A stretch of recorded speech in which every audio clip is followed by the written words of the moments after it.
Hello students, today we are going to study about vectors. First of all, what are physical quantities? जो भी quantity physics के laws को define करने में help करे उन्हें हम फिजिकल क्वांटिटीज बोलते हैं. Quantities by means of which we can define laws of physics. Example mass, force,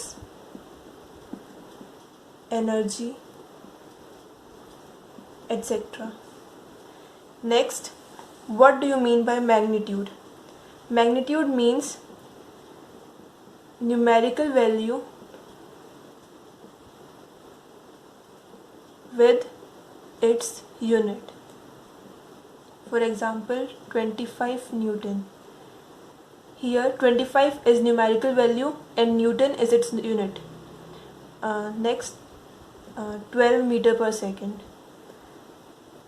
12 is the numerical value and meter per second is the unit.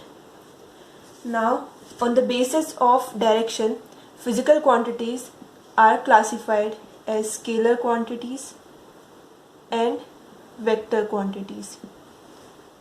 Scalar quantities हम उनको बोलते हैं जिनकी proper definition के लिए हमें सिर्फ magnitude की requirement होती है. We can write it as the quantities which require only magnitude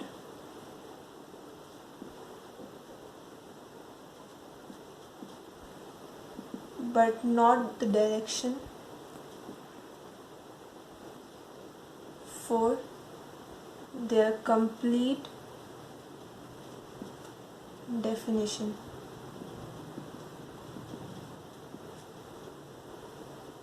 Examples are time, temperature, mass. जैसे अगर टेम्परेचर को हमें डिफाइन करना है, taking example of 37 degree centigrade, तो यहाँ 37 हमारा न्यूमेरिकल वैल्यू है, डिग्री सेंटीग्रेड हमारी यूनिट है. तो इसकी कंप्लीट डेफिनेशन हमें इतने टर्म से मिल जा रही है, उसके मैग्नीट्यूड से मिल रही है. हमें इसकी कोई डायरेक्शन की ज़रूरत नहीं पड़ती. वहीं अगर हम वेक्टर्स की बात करें तो वेक्टर को कंप्लीट डिफाइन करने के लिए we need magnitude with direction. So quantities which require magnitude as well as direction and they should obey all laws of vector algebra. इस पॉइंट को हम आगे समझेंगे और इसकी वजह से जो एक्सेप्शंस होंगी उनके बारे में भी पढ़ेंगे. तो उन क्वांटिटीज़ को हम वेक्टर बोलते हैं. Example force, acceleration, momentum, etcetera. जैसे फोर्स का एग्जाम्पल लें हम, 25 न्यूटन. ये एक ब्लॉक है. अब सिर्फ 25 न्यूटन पता होने से हमें कंप्लीट फोर्स की नॉलेज नहीं होती है. ये 25 न्यूटन इस डायरेक्शन में लग रहा है या इधर लग रहा है या इधर लग रहा है, हमें उसका पता होना चाहिए. तो वेक्टर क्वांटिटीज़ की कंप्लीट डेफिनेशन के लिए we need magnitude as well as their direction. Moving on to representation of a vector. How to represent it? So the starting point of a vector is known as its tail. This is the starting point. And the ending point is known as head. The direction of any vector is always given from tail to its head. Head is marked with an arrow. Magnitude of any vector is represented by the length of the vector. So length represents magnitude. So magnitude of any vector can never be negative, it is always positive. So these 4 points you should always keep in your mind while representing a vector. Now moving on to types of vectors. First, parallel vector. The vectors which have same direction are known as parallel vectors. This is A, this is B. So both A and B are having same direction, so both are called parallel vectors. Second, equal vectors. Equal vectors have same direction and same magnitude. तो मैंने आपको थोड़ी देर पहले बताया था that vectors की length represents their magnitude. So here A and B are equal vectors as they are having same magnitude and same direction. For parallel vectors, the condition is same direction only. Next, anti-parallel vectors. Anti-parallel vectors have opposite direction, and opposite vectors have opposite direction but equal magnitude.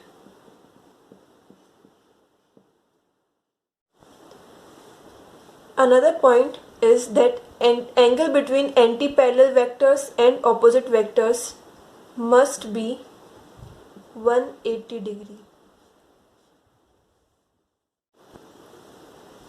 Number 5. Co-initial vectors. The vectors which have same initial point are called co-initial vector. So here vector A, vector B and vector C are having same initial point. So these three are called co-initial vector. Next is coplanar vector. So you can understand it by the name itself. The vectors which are having the same plane. So this is vector A, this is vector B, this is C, this is D. So here vector A and vector B only are the coplanar vectors as both of them are in XY plane. Vector C is alone in YZ plane and vector D is alone in XZ plane. Next, concurrent vectors. The vectors which pass from same point are called concurrent vectors.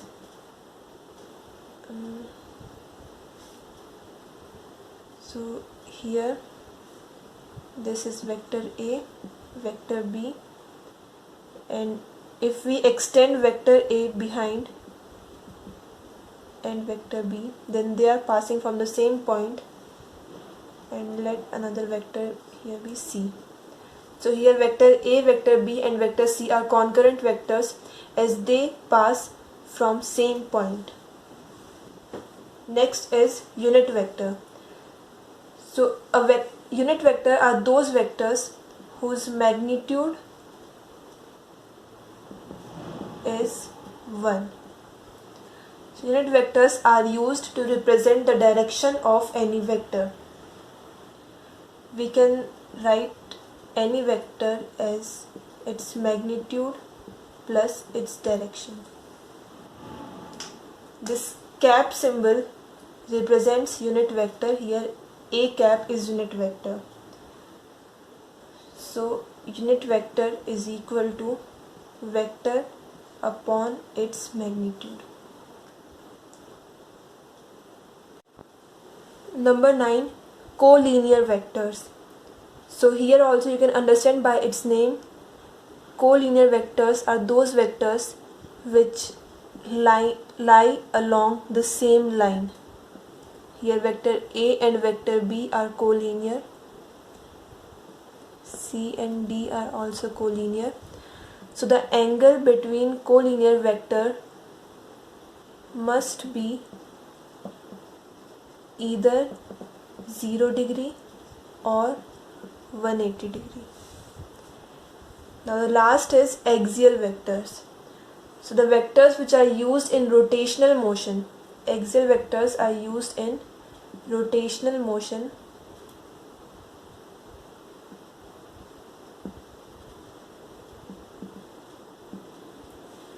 direction of axial vector is determined by right hand thumb rule.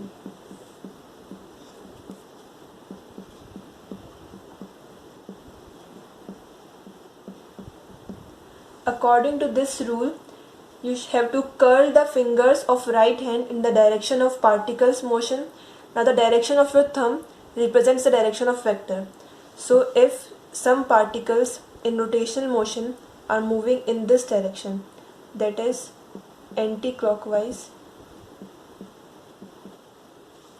you curl your fingers of right hand in this direction, then the direction of your thumb represents the axial vector. So here the axial vector is in upward direction, and when the particles are moving in clockwise direction, you curl your fingers, then the direction is downward.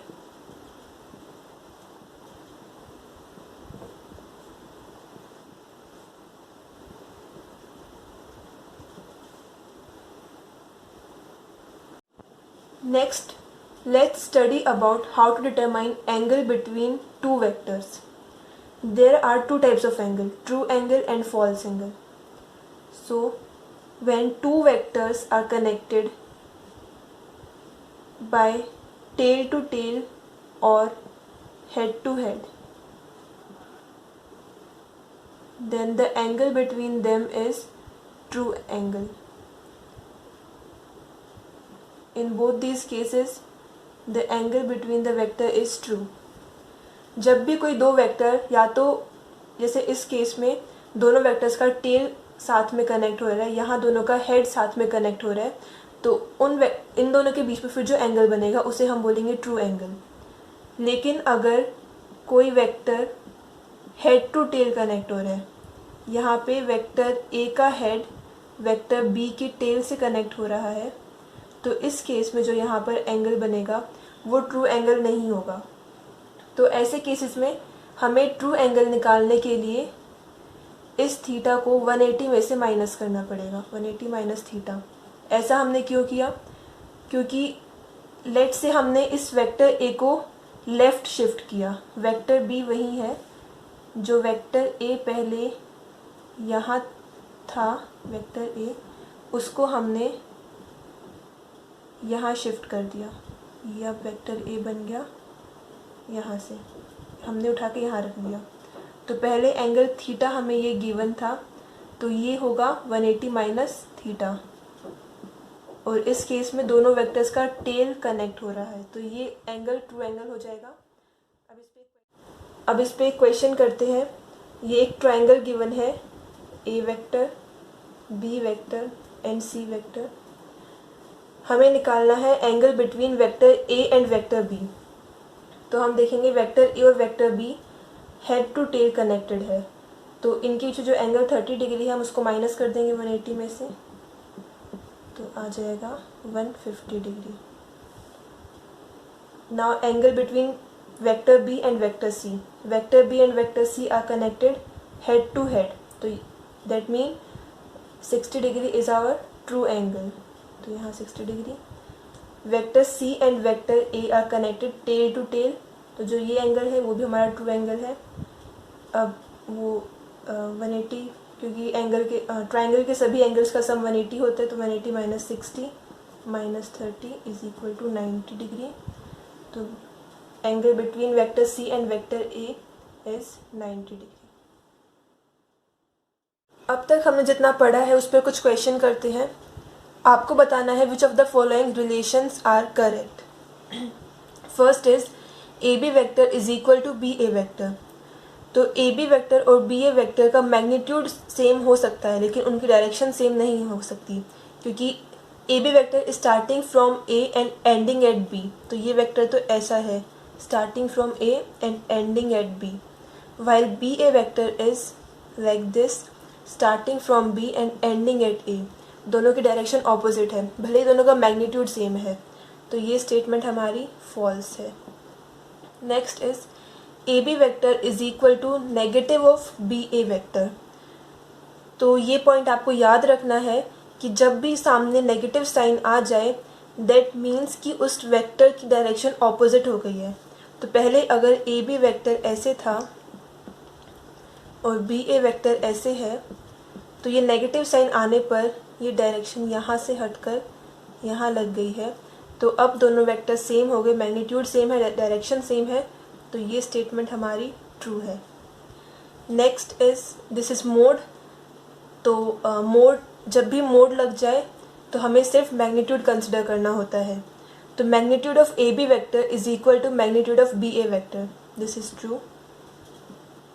Next, magnitude of A B vector is equal to magnitude of minus B A vector. तो ये भी true है, क्योंकि अगर कभी भी mode के अंदर नेगेटिव साइन आता है तो उस नेगेटिव का वो नेगेटिव अपने आप पॉजिटिव में कन्वर्ट हो जाता है, और हमें पता है कि बी ए और ए बी का मैग्नीट्यूड वैसे ही सेम है, तो ये स्टेटमेंट ट्रू है। Next is I cap is equal to J cap. तो यूनिट वेक्टर में आप एक और पॉइंट ऐड करना, मैंने आपको बताया था कि unit vector are used to represent direction only, their magnitude is always 1। तो हमारे पास ये 3 डायरेक्शंस होती हैं, X direction, Y and J. हम इन तीनों डायरेक्शन को रिप्रेजेंट करने के लिए एक पर्टिकुलर यूनिट वेक्टर हमने डिनोट किया हुआ है। For X direction the unit vector is I cap, for Y direction it is J cap, and for Z it is K cap. तो you can write that I cap is always perpendicular to J cap, which is perpendicular to K cap.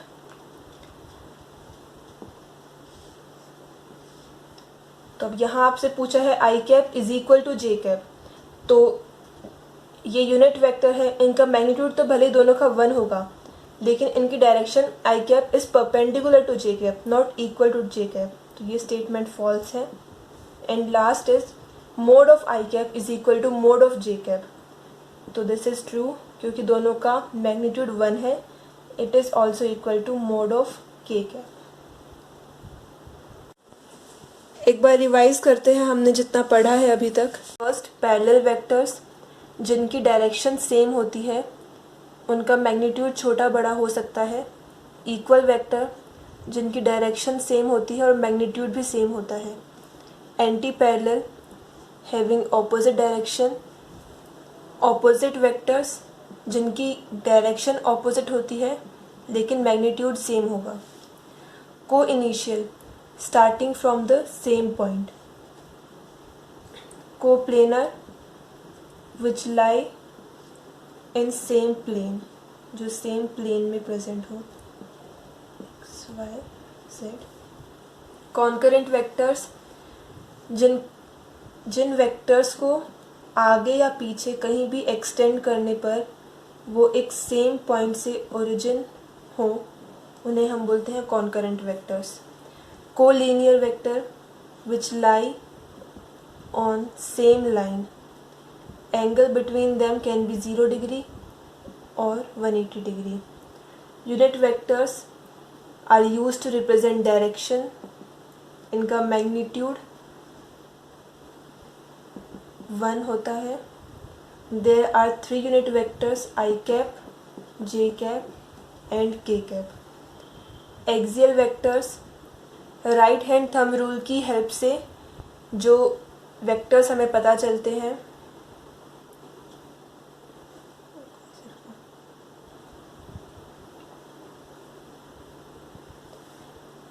Axial vector, इसमें हमने right hand thumb rule पढ़ा, जो vector along an axis लाई करे उसे हम बोलते हैं axial vector. So this was all about the basic of vector. आगे हम और वीडियोस में वेक्टर्स का एडिशन, सब्ट्रैक्शन, मल्टीप्लिकेशन सब पढ़ेंगे। Do like, subscribe and share this video and this channel. Thank you.